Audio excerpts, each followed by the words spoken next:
We do know all of that, and it's clear that we're in the fourth wave now. And Raywat Deonandan, who is a University of Ottawa epidemiologist and has been following the numbers with us, not just here in Winnipeg and in Manitoba and across the country, but also around the world.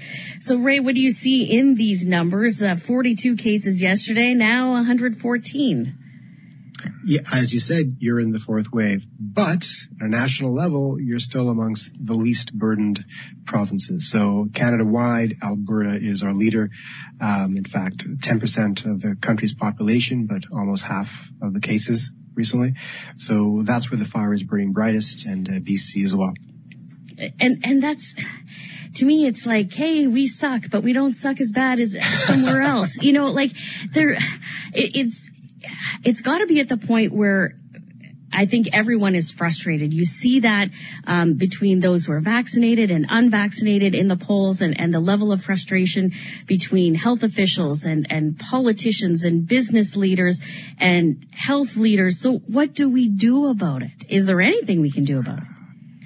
Well, I hate to sound like a broken record, but the most important thing we do in the meantime is push for more vaccination. That's our best strategy to, at the very least, take the stress off the healthcare system.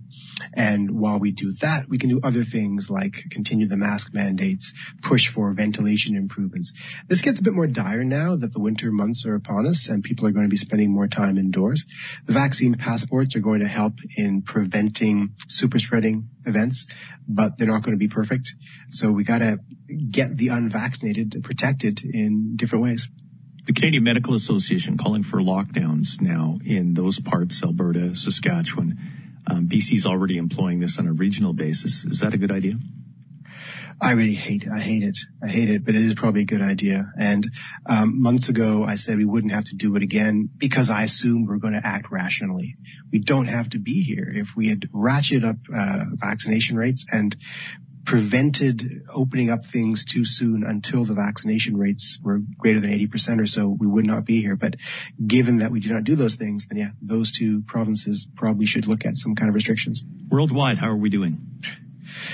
Okay, well, the cases have come down the last few days, but epidemiologically, that's not necessarily a cause for celebration because we're not out of the woods.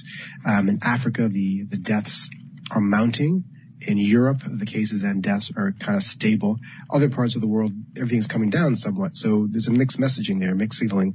Northern Hemisphere, we got to be a little careful. As I mentioned, we're entering the winter months, so transmission will be increasing soon. It's a bit of a race now between the increased transmission due to the season change versus how quickly can we vaccinate these countries. Raywat Deonandan, thank you so very much for popping on with us today. Thank you. Raywat.